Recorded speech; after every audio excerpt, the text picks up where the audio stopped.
அம்மா மக்கள் முன்னேற்ற கழகம் இந்த கட்சியிலிருந்து விலகி அனைத்து இந்திய அண்ணா திராவிட முன்னேற்ற கழகத்தில் இணைத்துக் கொண்ட நிகழ்ச்சி நடைபெற்றது. பல்வேறு கட்சியிலிருந்து விலகி சுமார் 2025 பேர் இன்றைய தினம் அனைத்து இந்திய அண்ணா திராவிட முன்னேற்ற கழகத்தில் தங்களை இணைத்துக் கொண்டார்கள். சொல்லுங்க சார். மீனவர்கள் 32 பேர் கைது செய்வதை கண்டித்து அங்க ராமேஸ்வரத்துல 5வது நாளா இன்னைக்கு தீக்குளிக்கும் போராட்டத்தில் ஈடுபட்டிருக்காங்க. தொடர்ந்து மீனவர்களை கைது பண்ற சூழல் இருக்கு. தமிழக அரசு இதுவரை எந்த நடவடிக்கை எடுக்கல அப்படின்னு அவங்க மத்திய மாநில அரசை கண்டித்து போராட்டத்தில் ஈடுபட்டிருக்காங்க. அதை எப்படி பாக்குறீங்க? அதுக்கு என்னதான் தீர்வு? அதாவது இது மீனவர்களை அவ்வப்போது இலங்கை கடற்படை கைது செய்வது கண்டிக்கத்தக்கது. நம்முடைய மீனவர்கள் நம்முடைய எல்லைக்கு உட்பட்டுதான் அவர்கள் மீன்பிடி தொழில் செய்து கொண்டிருக்கிறார்கள். எல்லை அவளுக்கு கடலிலே எந்த எல்லை என்று தெரியாது. அதற்கு ஒரு எல்லை கோடும் கிடையாது, கடல். அதில் நம்முடைய மீனவர்கள் ஒரு சிலர் தெரியாம அந்த எல்லைக்குள்ள போனாலும் அதை அவர் வான் பண்ணி அனுப்பணும். ஏன்னா அந்த கடல்ல தண்ணி, அதுக்குள்ள மீனவர்கள் சாதாரண குடும்பத்தை பிறந்தவர்கள் மீனவர்கள், அவர்களுக்கு எந்தெந்த எல்லை அளவு தெரியாது. அதனாலதான் இந்த பிரச்சனை வர்றது. இதை இந்திய அரசாங்கம் இலங்கை அரசாங்கமும் இரண்டும் இதுக்கு ஒரு தீர்வு காணுவதற்கு நடவடிக்கை எடுக்க வேணும். இதை சும்மா ஒரு 5 அடி 10 அடி போனால் உடனே அவருடைய படகை பறிமுதல் செய்யறது, அவர்கள் மீது தாக்குதல் நடத்துவது, அவர்கள் பிடித்த மீன்கள்லாம் அள்ளி செல்வது, அவருடைய உடைமைகளை பருத்தி செல்வது, இதெல்லாம் ஏற்றுக்கொள்ள முடியாது. ஏன்னா அவருடைய தொழில், அதை நம்பித்தான் குடும்பம் இருக்குது.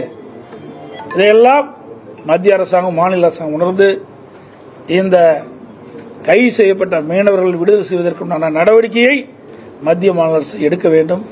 இது தொடர்ந்து இலங்கை கடற்படை திட்டமிட்டு நம்முடைய மீனவர்களை கைது செய்வது, துன்புறுத்துவது எந்த வகையிலும் ஏற்றுக்கொள்ளப்பட மாட்டாது. குறிப்பா இந்த கச்சத்தீவை மீட்பு விவகாரத்தில் இப்ப மத்திய மாநில அரசும் வார்த்தை போர்ல ஈடுபட்டு இருக்காங்க. இந்த கச்சத்தீவை மீட்கிறதுக்கு வாய்ப்பு இருக்கா? என்னதான் நடவடிக்கை எடுக்கணும்? இப்ப நாடாளுமன்றத்தில் என்ன மாதிரியான? எங்களை நாடாளுமன்றத்தில் ஆள் இல்லையே. நீ கேட்கிற கேள்வி அவிட்டு தான் கேட்கலாம். திமுகவினரே என்ன மாதிரி? அதாவது அனைத்து இந்திய அண்ணா திராவிட முன்னேற்ற கழகத்தை பொறுத்த வரைக்கும் மீனவர்களை காக்க வேண்டும். அதற்காக பல்வேறு திட்டங்களை கொண்டாந்து நிறைவேற்றிட்டோம். மீன்பிடி துறைமுகம் நிறைய கொடுத்தோம், மீன் இறகு தளத்தை அமைச்சோம், ஆழ்கடல் மீன் பிடிக்கிறதுக்குலாம் போட்டுக்கெல்லாம் மானியம் கொடுத்தோம். இப்படி பல சொன்னோம். அதில் இலங்கையில் பிடித்து போன அந்த படகெல்லாம் ரிப்பேர் பண்ணுறதுக்கு இழப்புகள்லாம் கொடுத்தோம். இதெல்லாம் அதிமுக ஆட்சியில் தொடர்ந்து மீனவர்களை காப்பாற்றப்பட்டது. ஆகவே இன்றைக்கு அந்த கச்சத்தீவை யார் தாரை வார்த்து கொடுத்தது என்று எல்லாத்துக்கும் தெரியும். நீங்கள் ஊடகத்திலையும் போட மாட்டீங்க, எடிட் பண்ணிடுவீங்க. நான் சொன்னாலும் எடிட் பண்ணிடுவீங்க. யார் உங்களுக்கு தெரியும்? அதில் போய் கேள்வி கேளுங்க. அவையில் அதை கேள்வியே கேட்க மாட்டேங்கிறீங்களே. இந்த மீனவர்கள் பாதிப்பு உள்ளாவதற்கு யார் காரணம்? யாருடைய ஆட்சியில் இந்த கச்சத்தீவை தாரை வார்க்கப்பட்டது? இலங்கை அரசு. அது முதல் நீங்க பகிரங்கப்படுத்துங்க. எதுக்காக விவாதமாட வைக்கிறீங்க? அதிமுக இரும்புனா விவாதமாட வைக்கிறீங்க. ஆனா இப்படிப்பட்ட சம்பவம் தொடர்கதையா இருக்குது. இதற்கு முற்றுப்புள்ளி வைக்கின்ற அளவுக்கு ஒரு விவாதமாட வச்சு இன்றைக்கு மத்திய மாநில அரசு என்னென்ன நடவடிக்கை எடுக்கணும், ஒரு ஆக்கப்பூர்வமான கருத்துக்களை வெளியிடலாம். ஒன்றும் தவறு இல்லை. ராணிப்பேட்டை மாவட்டத்தில் திமுக பிரமுகரும் தொழிலதிபரும் ஒப்பந்த பணிக்காக 20% 18% கமிஷன் பேரம் பேசுகிற ஆடியோ வெளியே இருக்கு. இது எப்படி பாக்குறீங்க? தரமான பணிகளை செய்ய முடியுமா இந்த மாதிரி கமிஷன் அடிப்படையில்? என்ன மாவட்டத்தில்? ராணிப்பேட்டை. நீங்க ஒரு மாவட்டத்தை சொன்னீங்க.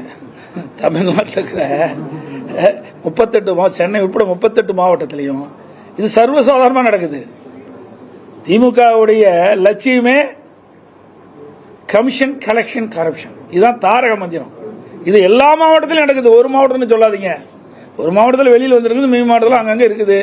அது மட்டும் இல்லை, தருமபுரியில் திமுக மாவட்ட செயலாளர் அவர் ஆடியோவில் பேசிய அந்த பேச்சுக்கள் எல்லாம் வெளியில் வந்தது.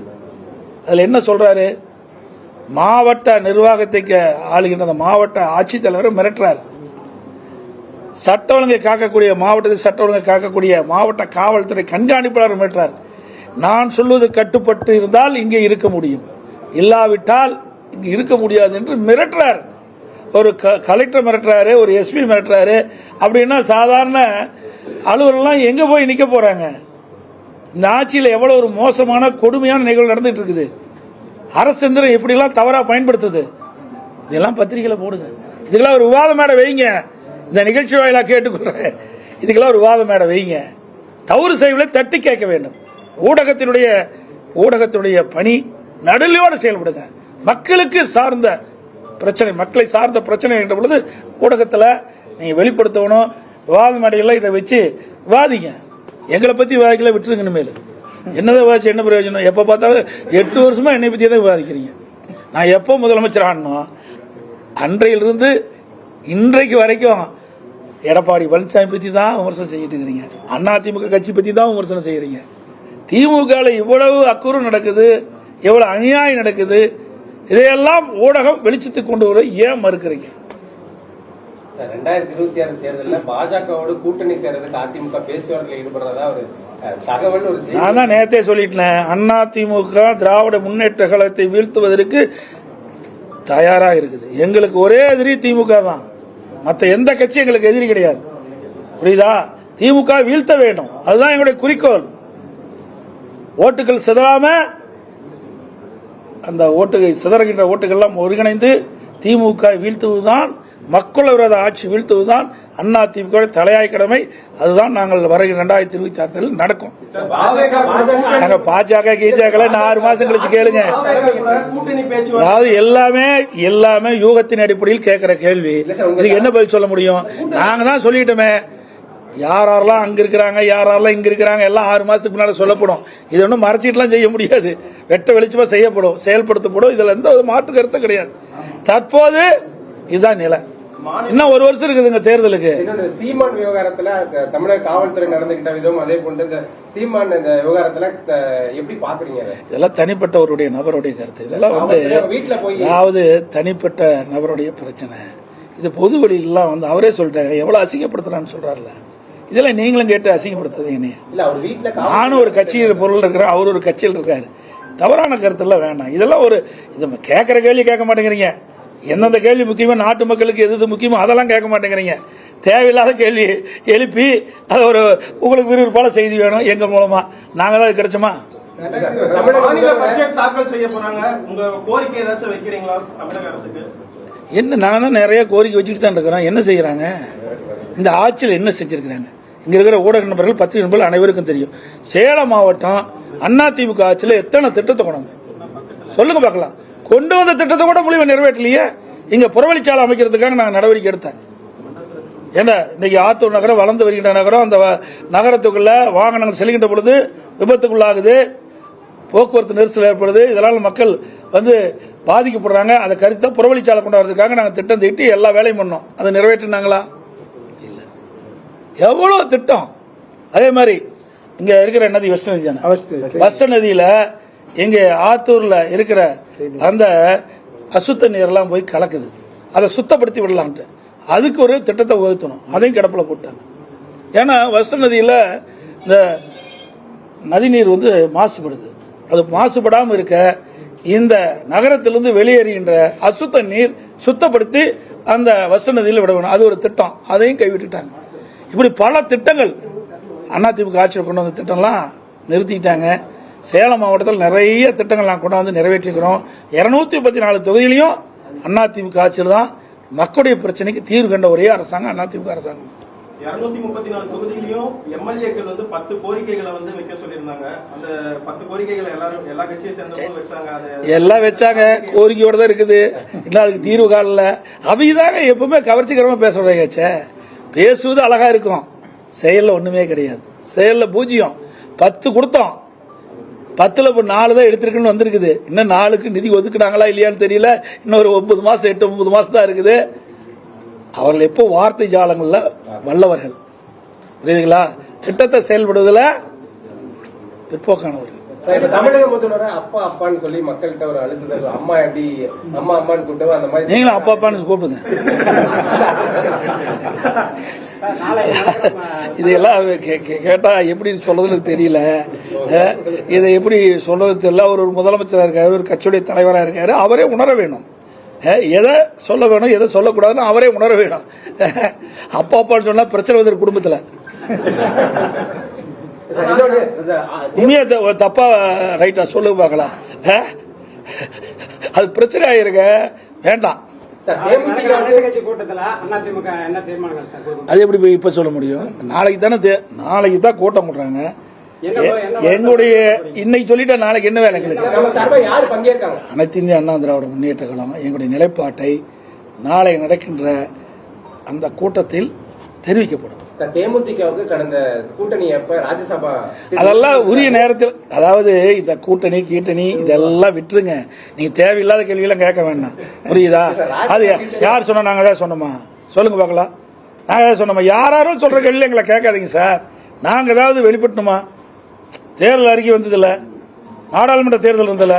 தேர்தலில் என்ன வெளியிட்டோம் படிச்சு பாருங்க. அப்படிதான் நடந்துக்கும். தமிழகத்துக்கான ஜிஎஸ்டி இன்னும் விடுவிக்காம இருக்காங்க. எதிர்க்கட்சி தலைவர் ஜிஎஸ்டியா? தமிழகத்துக்கு வழங்க ஜிஎஸ்டி அது வீதான சொல்றாங்க. நமக்கு எப்படி தெரியும்? அரசாங்கம் நடத்துறதுக்கு தான் தெரியும். அரசாங்கம் நடத்துறதுக்கு தான் தெரியும். ரெண்டாவது, நமக்கு கிடைக்க வேண்டிய நிதி கிடைக்கலன்னா அதுக்கு அழுத்தம் கொடுக்குற இடம் பாராளுமன்றம். எப்ப பார்த்தாலும் 39 இடத்துல ஜெயிச்சிட்டு 39 ஜெயிச்சு என்ன பிரயோஜனம்? பூஜ்ஜியமால இருக்குது. நான் தான் அடிக்கடி சொல்லிட்டு இருக்கிறேன். இதே அனைத்து இந்திய அண்ணா திராவிட முன்னேற்ற கழகம் 2014 நாங்கள் ஜெயிச்சோம், புரியுதுங்களா? 37 நாடாளுமன்ற நாங்கள் ஜெயிச்சோம். காவிரி நதிநீர் பிரச்சனை வந்தது. உச்சநீதிமன்றம் அளித்த தீர்ப்பை நடைமுறைப்படுத்த அன்றைய மத்திய அரசு நடைமுறைப்படுத்த காலதாமம் செஞ்சது. அதை உடனடியாக நிறைவேற்ற வேண்டும் என்று 22 நாட்கள் நாடாளுமன்றம் ஒத்திவைக்கின்ற அளவுக்கு அழுத்தம் கொடுத்தோம். அப்படி எந்த அழுத்தத்தை கொடுக்குறாங்களா? வெளிநடப்பு பண்றாங்க. வெளிநடப்புனா கொடுத்துருவாங்க. ஏங்க அழுத்தம் கொடுக்கல, நாடாளுமன்றத்தை ஒத்தி வச்சோம்ல, கூட்டணியில் இருந்தாங்க. இப்போ இவர்கள் அப்படியே அடிக்கிற மாதிரி அடிக்க வேணும். பாசாங்கம் பண்றது இவருடைய வேலை. பயம். ஏன்னா இங்க ஏதாவது அதையும் என்ன இங்க ரைடு விட்டுருவாங்களே, அந்த பயம். மக்களுடைய பிரச்சனை எங்க பேசணும்? நிதி வேணும்னா நாடாளுமன்றத்தில் பேசணும். நீட் தேர்வு ரத்து செய்யணும், நாடாளுமன்றத்தில் பேசணும். நாடாளுமன்றத்தில் பேசணும். அப்பதான் அங்க தீர்வு கிடைக்கும். அதை விட்டுட்டு இங்க மக்களை ஏமாற்றுவதற்காக ஒரு நாடகத்தை அரங்கேற்றுவார். ஏதோ மத்திய அரசு எதுக்குற மாதிரி.